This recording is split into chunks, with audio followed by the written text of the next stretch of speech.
জাতিসংঘ সাধারণ পরিষদের সভাপতি নির্বাচিত হলেন পররাষ্ট্রমন্ত্রী খলিলুর রহমান। 4 দশক পর কূটনৈতিক অঙ্গনে বাংলাদেশের বড় অর্জন। রামিসা ধর্ষণ ও হত্যা মামলায় বাবা, মা, বোন সহ 16 জনের সাক্ষ্য, দৃষ্টান্তমূলক শাস্তি দাবি রাষ্ট্রপক্ষ ও পরিবারের। এই মামলাটা সারা জাতিকে নাড়া দিয়েছে এবং এই ধরনের আমার জানা মতে বাংলাদেশের ইতিহাসে এটা খুবই নৃশংস ঘটনা। এটা ন্যায় এবং সুষ্ঠু বিচার এবং সেই বিচারের দ্রুত কার্যকারিতা। সংক্ষিপ্ত সময়ে হবে বিচার, জানালেন স্বরাষ্ট্রমন্ত্রী। আশা করছি সংক্ষিপ্ত সময়ের মধ্যে বিচার কার্যটা শেষ হবে। 6 নবজাতকের মৃত্যুতে মন্ত্রণালয়ের কাছে 8 দিনের প্রতিবেদন। স্বাস্থ্য অধিদপ্তরের তদন্ত রিপোর্ট কাল। পুনরাবৃত্তি বন্ধের দাবি বিশেষজ্ঞদের। অতীতে খুব কম তদন্ত রিপোর্টই মানুষ দেখেছে বা সেটা কাজে লেগেছে। এটার বিষয়ে আমাদের খোঁজ খবর রাখা উচিত। সুবিধা বঞ্চিতদের জন্যই বাজেটে গুরুত্ব পাচ্ছে ফ্যামিলি কার্ড, জানালেন অর্থমন্ত্রী। জ্বালানির দাম বৃদ্ধিকে জুলুম বললেন বিরোধী দলীয় নেতা। এই কেবল গত মাসে 8 থেকে 12% বাড়ানো হয়েছে দাম। আবার 1 মাসের ব্যবধানে আবার এসে প্রায় 5 টাকা করে 3টা আইটেমে দাম বাড়ানো। এটি আসলেই জনগণের উপর একটা জুলুম। 3 মাসে খেলাপি ঋণ বেড়েছে 31,000 কোটি টাকা। তথ্য কেন্দ্রীয় ব্যাংকের। নতুন চেয়ারম্যানের অপসারণ দাবিতে আজও ইসলামী ব্যাংক গ্রাহকদের বিক্ষোভ। বর্ষিয়ান রাজনীতিক তোফায়েল আহমেদের দ্বিতীয় জানাজায় মানুষের ঢল।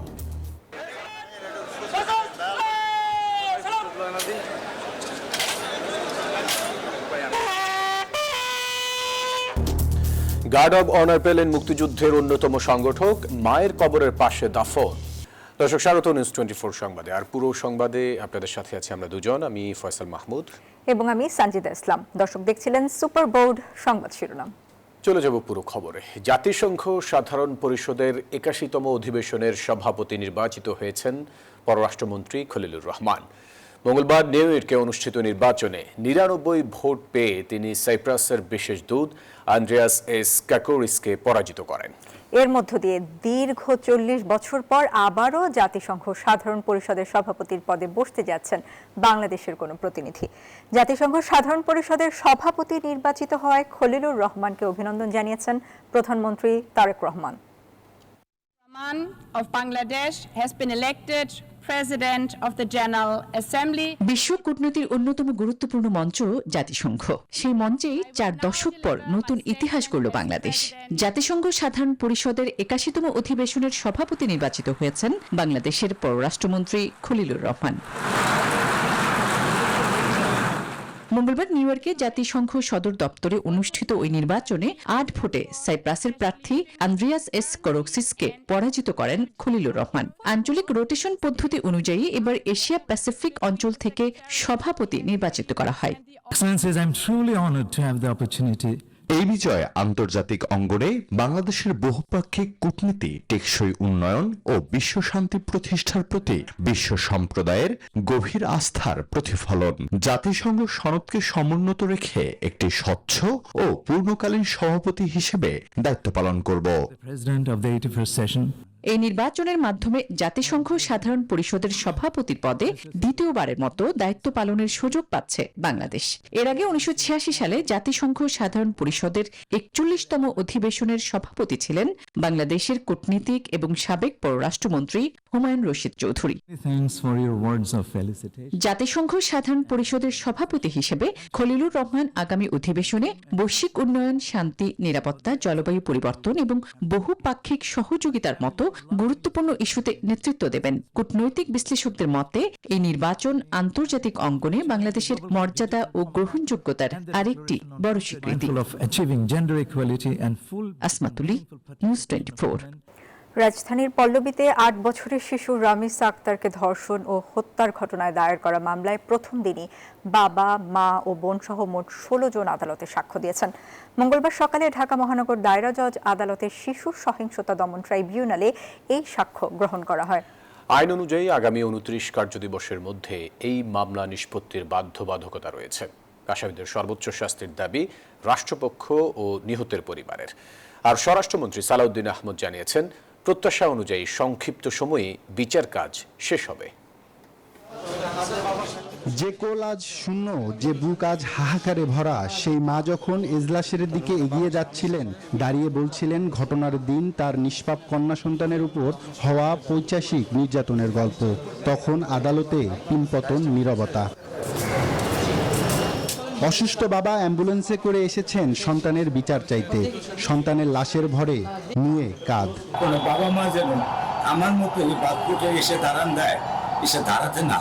বাতাস ভারী হয়ে ওঠা কক্ষে ট্রাইব্যুনালের বিচারক থেকে শুরু করে উপস্থিত সবাই নির্বাক। অথচ তখনও কাঠগড়ার ওপাশে নির্বিকার দাঁড়িয়ে রামিসা হত্যার মূল আসামি সোহেল রানা ও তার স্ত্রী স্বপ্না খাতুন। অশ্রুসিক্ত চোখে ঘটনার নৃশংস বর্ণনা দেন বাবা বোন সহ অনেকেই। আদালতের কাছে প্রত্যাশা করি আমি আমার মাসুম বাচ্চাদের নৃশংস হত্যাকাণ্ড, যে বর্বরচিত ধর্ষণ, এটা একটা ন্যায় এবং সুষ্ঠু বিচার এবং সেই বিচারের দ্রুত কার্যকারিতা। সবার প্রত্যাশা অনুযায়ী সংক্ষিপ্ত সময়ের মধ্যে রামিসা হত্যার বিচার কাজ শেষ হবে বলে জানিয়েছেন স্বরাষ্ট্রমন্ত্রী সালাউদ্দিন আহমেদ। সচিবালয় সাংবাদিকদের সঙ্গে আলাপকালে এসব কথা বলেন তিনি। তা আশা করছি সংক্ষিপ্ত সময়ের মধ্যে বিচার কার্যটা শেষ হবে। রায় কি হবে, কখন হবে ইত্যাদি এগুলো আদালতের বিষয়। সকালে কড়া পুলিশি পাহারায় প্রিজন ভ্যান থেকে নামানো হয় পল্লবীর শিশু রামিসা হত্যা ও ধর্ষণ মামলার আসামি স্বপ্না খাতুনকে। পরে 9টার দিকে আনা হয় মূল আসামি সোহেল রানাকেও। আদালত প্রাঙ্গণ পার করে তাদের নিয়ে যাওয়া হয় গারদ ঘরে।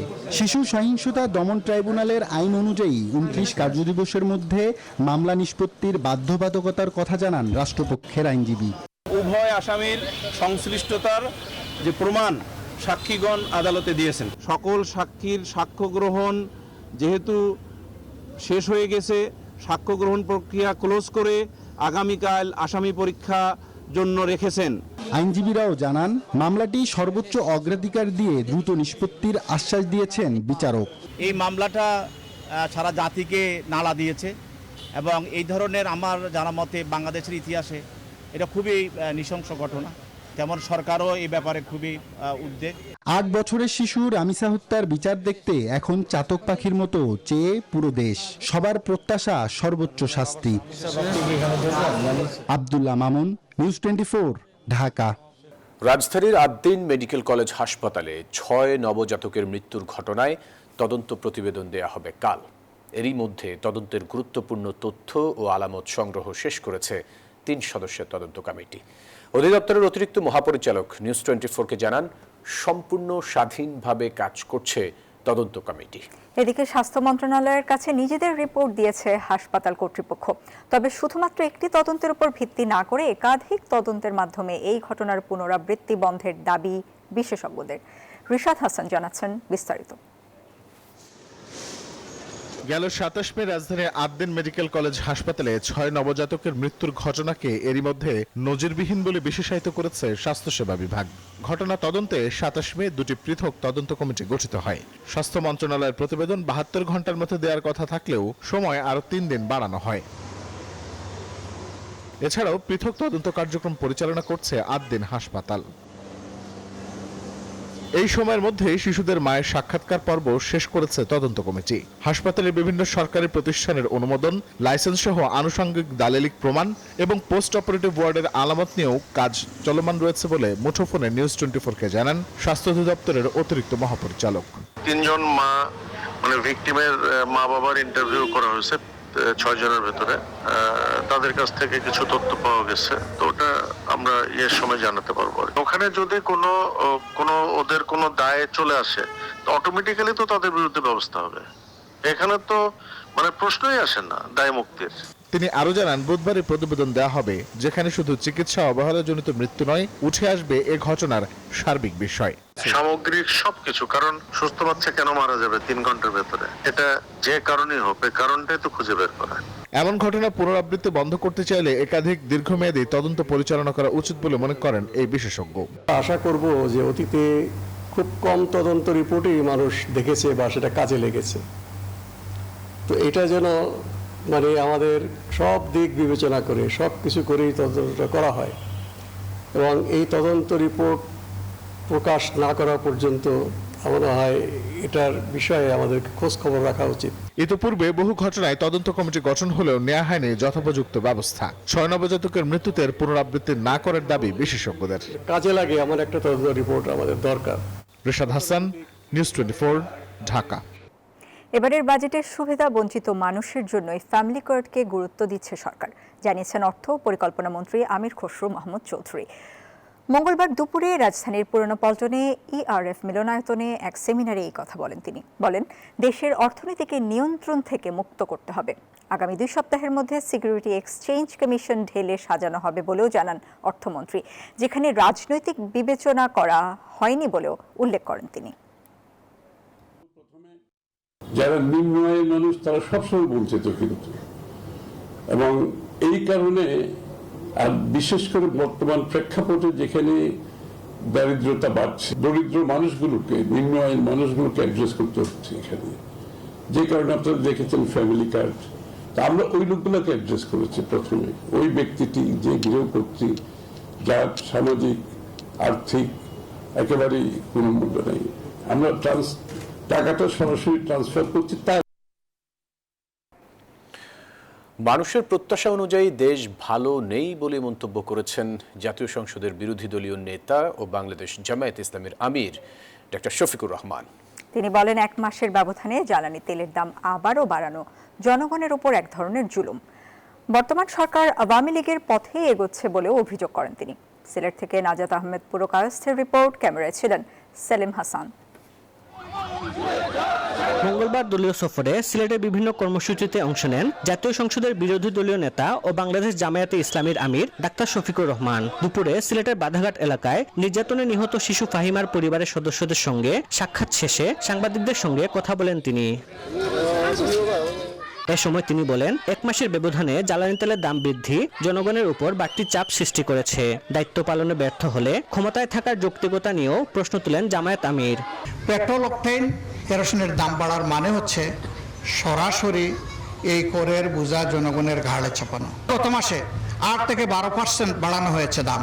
আবার 1 মাসের ব্যবধানে আবার এসে প্রায় 5 টাকা করে 3টা আইটেমে দাম বাড়ানো। এটি আসলেই জনগণের উপর একটা জুলুম। আর তা যদি করতেই হয়, এই সামনে বাজেট অধিবেশন ছিল, সেখানে আমরা খোলামেলা কথা বলতে পারতাম। বিএনপি সরকারের কর্মকাণ্ডের মূল্যায়ন প্রসঙ্গে তিনি বলেন, মানুষের প্রত্যাশা অনুযায়ী দেশ ভালো নেই। পরে বিকালে জেলা শিল্পকলা একাডেমি মিলনায়তনে আয়োজিত সুধী সমাবেশে যোগ দেন ডাক্তার শফিকুর রহমান। বলেন, আওয়ামী লীগ যে পদ্ধতিতে দেশ পরিচালনা করেছে, বর্তমান সরকারও একই ধারা অনুসরণ করছে। এদেশের মানুষ এত রক্ত, এত জীবন দেওয়ার পরে যা প্রত্যাশা করেছিল, সেই প্রত্যাশার বিপরীতে এখন দেশ। শুধু এইটুকু বলে গেলাম, কিন্তু আমরা এটাও বলে যাচ্ছি, ওই স্রোত যত ভয়াবহ হোক, এই স্রোতের বিরুদ্ধে আমরা লড়াই করে যাব ইনশাআল্লাহ।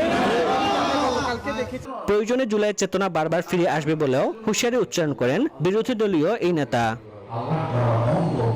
নাজাত আহমদ পুরকায়স্ত, নিউজ 24, সিলেট। দেশের ব্যাংকিং খাতে আবারও বেড়েছে খেলাপি ঋণ। 3 মাসে বেড়েছে 31,448 কোটি টাকা। কেন্দ্রীয় ব্যাংকের তথ্য বলছে, গেল মার্চ শেষে দেশের ব্যাংকিং খাতে খেলাপি ঋণ দাঁড়িয়েছে 5,88,704 কোটি টাকায়, যা ব্যাংকিং খাতে বিতরণ করা ঋণের প্রায় 32.26%। অর্থাৎ বিতরণ করা ঋণের প্রায় 1/3 খেলাপি হয়ে পড়েছে। খেলাপি ঋণের মধ্যে সরকারি মালিকানাধীন ব্যাংকের খেলাপির পরিমাণ প্রায় 1.5 লাখ কোটি টাকা। রাষ্ট্রায়ত্ত 6টি ব্যাংকের বিতরণ করা ঋণের খেলাপির হার 45.85%। বেসরকারি বাণিজ্যিক ব্যাংকের এই খেলাপি ঋণ 4,16,881 কোটি টাকা, যা বিতরণ করা ঋণের 30%। আর বিশেষায়িত ব্যাংকের খেলাপি ঋণের হার 40.26%। বিদেশি ব্যাংকের এই হার 4.82%। ডিসেম্বর 2025-এর তুলনায় 31 মার্চ 2026 ভিত্তিক খেলাপি ঋণের পরিমাণ প্রায় 30,000 কোটি টাকার উপরে বৃদ্ধি পেয়েছে, এবং যদি শতকরা হারে বলেন, এটি বৃদ্ধি পেয়েছে 1.66%। দ্বিতীয় দিনের মতো ইসলামী ব্যাংকের প্রধান কার্যালয়ের সামনে বিক্ষোভ করেছে গ্রাহক ফোরাম। এদিকে ইসলামী ব্যাংকের নতুন চেয়ারম্যান খুরশিদ আলমকে যোগদানকে কেন্দ্র করে সোমবার রাতেই ভার্চুয়াল বোর্ড সভায় পদত্যাগ করেন এমডি মোহাম্মদ ওমর ফারুক। আন্দোলনকারীদের অভিযোগ, খুরশিদ আলম বিতর্কিত এস আলম গ্রুপের ঘনিষ্ঠ সহযোগী। মঙ্গলবার বেলা 12টায় সংবাদ সম্মেলনে গ্রাহক ফোরাম নতুন চেয়ারম্যানের অপসারণ, পদত্যাগ করা, এমডির পুনর্বহাল, বাংলাদেশ ব্যাংকের গভর্নরের পদত্যাগ এবং এস আলমের সম্পদ ও শেয়ার বিক্রি করে ঋণ সমন্বয়ের দাবি জানান আন্দোলনকারীরা। বাংলাদেশ ব্যাংকের বিগত ফ্যাসিবাদের সময় ডিজিএম ছিলেন খুরশিদ আলম। এই খুরশিদ আলমকে কোনোভাবেই ইসলামী ব্যাংক আমরা মেনে নেব না, আমরা গ্রাহকরা মেনে নেব না। ইসলামী ভাব মর্যাদা সম্পন্ন একজন ব্যক্তিকে ইসলামী ব্যাংকের চেয়ারম্যান করতে হবে। ব্যাংকের ক্ষেত্রে শৃঙ্খলা নিয়ে আসতে না পারেন, ব্যাংক কার্যক্রমকে গতিশীল করতে না পারেন, সেই কারণে বাংলাদেশ ব্যাংকের গভর্নরের অযোগ্যতা এবং অযোগ্যতার কারণে আমরা তার পদত্যাগ দাবি করছি। আমাদের যে কর্মসূচি, সেই কর্মসূচি চলমান। 69-এর গণঅভ্যুত্থানের অগ্রসৈনিক, মুক্তিযুদ্ধের অন্যতম সংগঠক ও বর্ষিয়ান রাজনীতিবিদ তোফায়েল আহমেদ জন্মভূমি ভোলার মাটিতে চিরনিদ্রায় শায়িত হলেন। এর আগে মঙ্গলবার দুপুরে ভোলা সরকারি উচ্চ বিদ্যালয় মাঠে তার দ্বিতীয় জানাজা অনুষ্ঠিত হয়। অংশ নেন সর্বস্তরের মানুষ। বিস্তারিত ডেস্ক রিপোর্টে। মঙ্গলবার দুপুরে তোফায়েল আহমেদের মরদেহ বহনকারী হেলিকপ্টারটি তার নিজ গ্রাম ভোলা সদরের কোরালিয়ায় অবতরণ করে। পরে তার মরদেহ অ্যাম্বুলেন্সে করে ভোলা সরকারি স্কুল মাঠে নিয়ে যাওয়া হয়। এ সময় তোফায়েল আহমেদকে বহনকারী হেলিকপ্টার ঘিরে নেতাকর্মী, স্বজন ও স্থানীয়রা হেলিপ্যাডে ভিড় জমান। ইতিহাসে এক উজ্জ্বল নক্ষত্র, জাতীয় নেতা তোফায়েল আহমেদের মৃত্যুতে আমরা খুব গভীর শোকাহত। তার স্মৃতি নাই এমন কোনো জায়গায় তো নেই। তুমি শুধু ভোলার নয়, ওনার ছিল বাংলাদেশের অমূল্য সম্পদ। পরে ভোলা সরকারি উচ্চ বিদ্যালয় মাঠে তার দ্বিতীয় জানাজা অনুষ্ঠিত হয়। জানাজা শেষে মরদেহ কোরালিয়া গ্রামের পারিবারিক কবরস্থানে নেওয়া হয়। সেখানে তৃতীয় জানাজা শেষে রাষ্ট্রীয় মর্যাদায় বাবা মায়ের কবরের পাশে তাকে দাফন করা হয়। তোফায়েল ভাই খালি ভোলা জেলার নেতা না, সারা বাংলাদেশের নেতা, ছাত্র তুফার নেতা এবং দেশের লোকের ভালো বুড়া খোঁজ খবর নিত। বাংলাদেশের তোফায়েল আহমেদ একজনেই, দ্বিতীয় তোফায়েল আহমেদ আসবে কিনা আমার সন্দেহ আছে। এর আগে সোমবার মাগরিবের নামাজের পর রাজধানীর ধানমন্ডিতে তার প্রথম জানাজা অনুষ্ঠিত হয়। Desk report, news 24। বর্ডারে আইনের বাইরে গিয়ে যে কোনো পুশিন বা পুশব্যাকের বিপক্ষে সরকার, এমনটি জানিয়েছেন স্বরাষ্ট্রমন্ত্রী সালাউদ্দিন আহমদ। তিনি বলেন, পুশিনের বিষয়ে সীমান্তে সতর্ক রয়েছে বিজিবি। মঙ্গলবার দুপুরে সচিবালয়ে সাংবাদিকদের এই কথা জানান তিনি। আমাদের সীমান্তে অথবা জিরো লাইনে এসে যদি কিলিং করে, সেটাকে আমরা বর্ডার কিলিং বলতে পারি। বর্ডারে আমাদের বিজিবি অ্যালার্ট আছে। আমরা যে কোনো রকমের ইলিগেল পুশিং বা পুশব্যাক এগুলোর বিপক্ষে।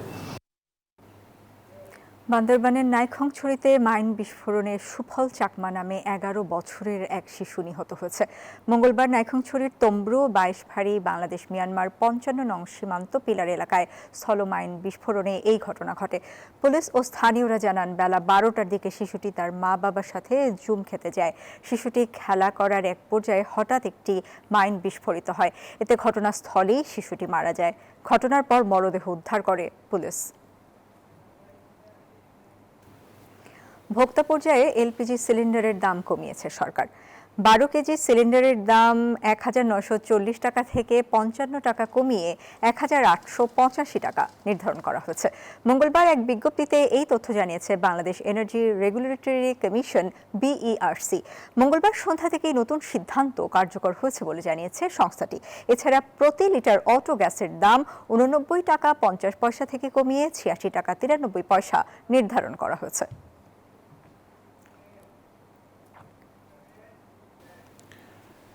এদিকে বিদ্যুতের নতুন মূল্যের ঘোষণা আসছে আগামীকাল। খুচরা পর্যায়ে বিদ্যুতের দাম 15 থেকে 20% পর্যন্ত বাড়ানো হতে পারে। বুধবার বিকেল 3টায় আনুষ্ঠানিকভাবে বিদ্যুতের পাইকারি সঞ্চালন এবং খুচরা মূল্য হার ঘোষণা করবে Bangladesh energy regulatory commission BERC।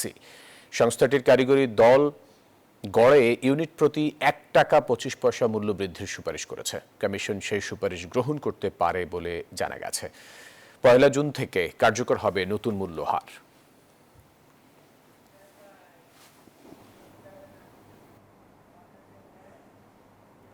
এবারে আন্তর্জাতিক সংবাদ। ইরানের যুদ্ধবিরতি কার্যকরে লেবানন ইস্যুতে নেতানিয়াহুকে চাপ দিচ্ছেন ট্রাম্প। সোমবার ইসরায়েলি প্রধানমন্ত্রী বেনিয়ামিন নেতানিয়াহুর সঙ্গে ফোন আলাপে কড়া ভাষায় কথা বলেন মার্কিন প্রেসিডেন্ট। এর পরপরই মধ্যপ্রাচ্যের চলমান সংঘাত নিরসনে বড় অগ্রগতির দাবি করেন তিনি।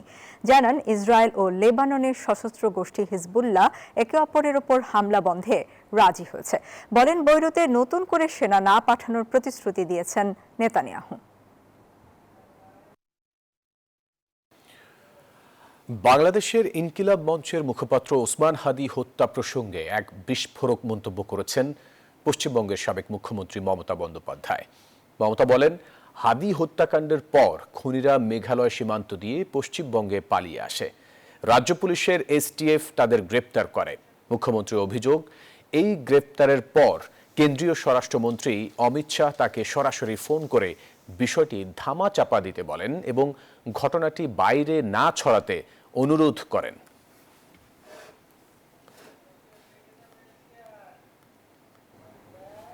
আর এই ছিল নিউজ 24 সংবাদে সাথে থাকায় ধন্যবাদ সবাইকে।